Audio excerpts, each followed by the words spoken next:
Olá meus amigos, sejam bem-vindos ao meu canal. Chegamos enfim à 11ª aula do nosso curso de Programação para Mega Drive. No vídeo de hoje, vamos aprender como programar o pulo do nosso personagem. É muito importante que você assista às aulas anteriores para poder compreender os assuntos que nós vamos abordar no dia de hoje. Hoje vamos aprender como vamos programar o pulo do nosso personagem. Lembrando que o pulo nada mais é que nós vamos interagir com a gravidade do jogo. Apertar o botão, vamos modificar a velocidade em Y, no eixo Y do nosso sprite, fazendo com que ele pule e usando a gravidade para que ele retorne ao chão e pare quando terminar o movimento. Vamos estudar um pouco sobre as variáveis exclusivas do SDK. Para uma máquina tão antiga como o Mega Drive, com a memória limitada, não podemos nos dar o luxo de desperdiçar o uso dessa preciosa memória. Por isso, utilizar variáveis do tipo int e float é um desperdício para os nossos objetivos. Por sorte, temos alternativas para o uso de variáveis que utilizam números reais do Mega Drive. São chamadas de variáveis exclusivas, pois são utilizadas dentro do SDK. Como exemplo, temos a U8, que são números sem sinais de 8 bits, S8, números com sinais de 8 bits, U16, números sem sinais de 16 bits, e S16, números com sinais de 6 bits. Para números fixos, nós temos o fix16 e o fix32. Na execução do código, essas variáveis possuem mais espaço na memória para guardar informações, sem sacrificar o uso da mesma. Por isso, recomenda-se o uso delas nos projetos feitos com SDK. No exemplo de hoje, vamos executar o pulo do personagem usando números fixos de 32 bits. Como havia falado no início do vídeo, a lógica do pulo consiste em alterar a velocidade vertical do sprite, aplicando a ela a gravidade, fazendo com que ela retorne ao chão e pare quando executar o movimento. Vamos precisar das seguintes variáveis: a posição máxima em Y, a gravidade, a velocidade do pulo e a velocidade em Y do nosso sprite, além de uma função exclusiva para a animação do pulo.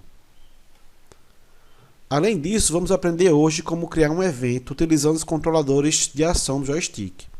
Existem dois modos de mapear os botões dos controles de Mega Drive.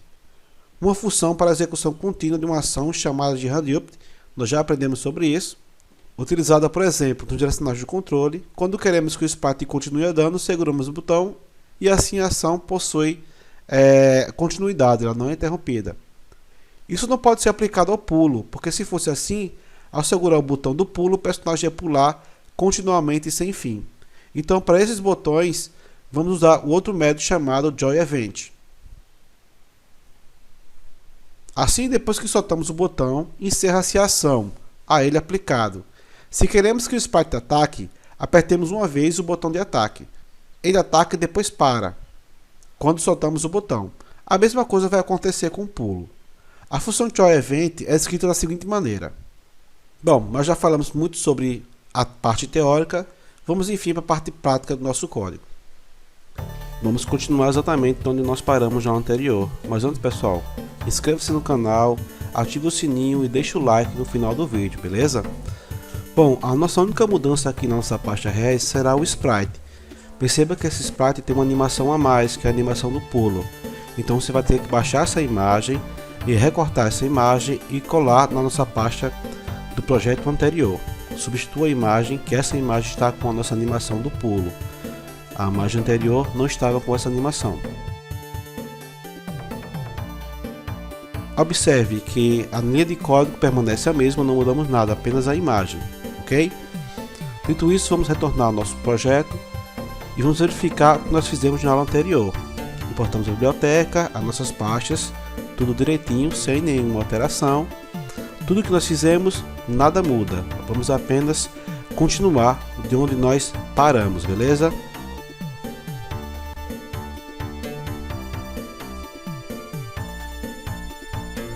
Bom, a primeira coisa que nós vamos fazer é definir a posição máxima em Y, que nós não tínhamos feito na aula anterior. Perceba que ela está convertida em fix32. Nós temos a nossa posição da altura máxima menos 94. Agora vamos definir também a velocidade do pulo e a gravidade. Perceba que cada aspecto, cada definição dessa tem seu valor convertido em fix32. Isso é muito importante, pois eu vou mostrar no final do vídeo como alterando esses parâmetros nós podemos ter efeitos totalmente diferentes do que a gente pode conseguir. Vamos converter a posição Y, que é a posição que nos interessa nesse vídeo, em fix32. Novamente, perceba que a posição 132 que estava anteriormente, nós convertemos e permanecemos a mesma posição. O nosso sprite não vai sair de lá. A mesma coisa para a velocidade Y, também convertida em fix32. Até aí tudo bem. É muito importante, temos que converter aqui essa posição Y também em fix32. Colocamos o valor, a variável entre parênteses, para fazer a conversão correta aqui em fix32 para int. A posição do nosso sprite, a posição Y do nosso sprite aqui, ela tem que ser no valor inteiro. Então aqui nós temos que transformar fix32 em inteiro e colocamos a variável entre parênteses. Bom, a primeira coisa que nós temos que fazer é mexer aqui na parte da câmera do jogo, certo? Na função setCameraPosition, nós fizemos tudo na posição X. Agora vamos fazer também na posição Y, aplicando a velocidade Y e repetindo o mesmo parâmetro que nós fizemos na posição X. Ou seja, quando atingir a posição máxima em Y, a velocidade em Y será 0. Caso contrário, vamos aplicar a gravidade no nosso sprite. A velocidade Y receberá a gravidade padrão que nós definimos lá no início do código.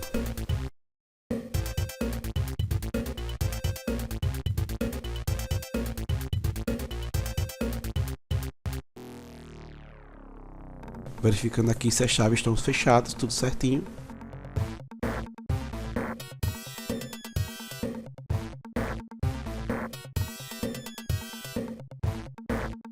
Eu esqueci de definir aqui no começo do código a nossa posição Y, recebendo a velocidade Y, assim como a posição X recebeu a velocidade X, temos que fazer o mesmo com a velocidade e a posição Y.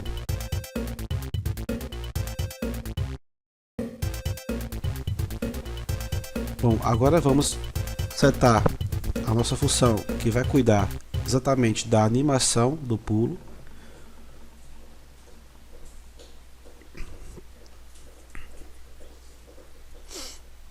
Caso a velocidade Y seja executada, a animação a ser executada será a animação número 2, ou seja, a terceira linha da nossa animação.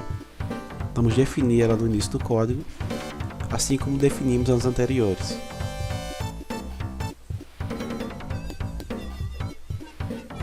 Até aí tudo bem. Vamos prosseguir com o código. Agora vamos definir o evento que irá acontecer apertando o botão C, que é o botão do pulo. Como eu tinha falado anteriormente, é o segundo modo de definirmos os parâmetros dos controladores. Eles têm os seguintes parâmetros: o 16 Joy, o 16 Changes e o 16 State. Se apertado o botão C, a velocidade Y receberá a velocidade do pulo negativa. Ou seja, o nosso sprite ele vai subir.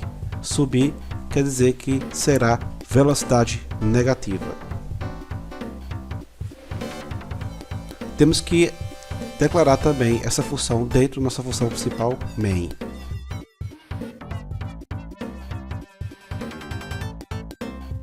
E por último, vamos declarar a função de animação dentro do nosso loop principal. Bom, feito isso, vamos verificar o que nós fizemos até agora.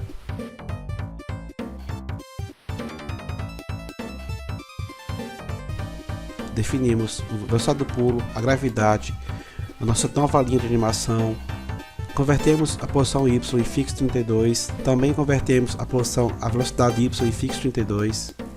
Modificamos a função da câmera aplicando a gravidade e a velocidade Y do nosso sprite. Isso é muito importante para que a câmera possa acompanhar o nosso personagem quando ele pular. criamos a nossa função que é responsável pela animação do pulo. Criamos o nosso evento, que é apertar o botão C, será dada a velocidade negativa ao nosso pulo. E declaramos essa função dentro da nossa função principal main. Por fim, declaramos a função lá no nosso loop principal. Feito tudo isso, pessoal, vamos codificar para ver como ficou o nosso código e como sairá o nosso jogo.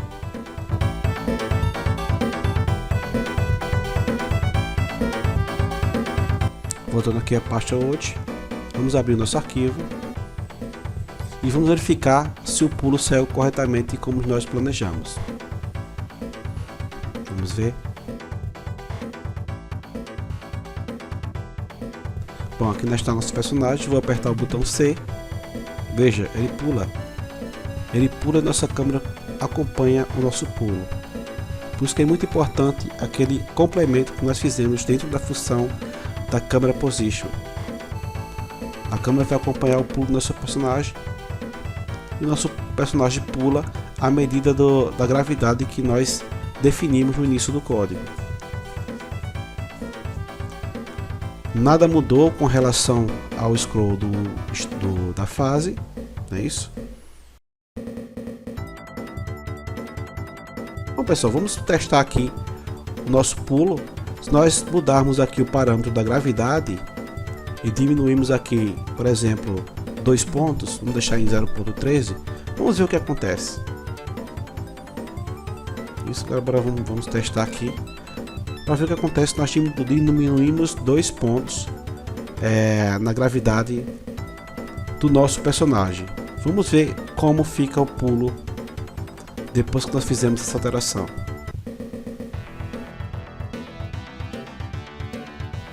Eu não sei se você percebeu, mas agora ele pula mais alto. Ou seja, a altura que você vai definir depende dos parâmetros que você vai definir lá no início do nosso código. Ou seja, se você quiser que ele pule mais alto ainda, você poderia deixar 10 ali, por exemplo. Bom, pessoal, esse é o vídeo de hoje. Espero que vocês tenham gostado. Espero que esse código possa ajudar nos seus projetos. E não se esqueça de se inscrever no canal para acompanhar mais vídeos tutoriais como esse. Um abraço a todos e até a próxima. Tchau!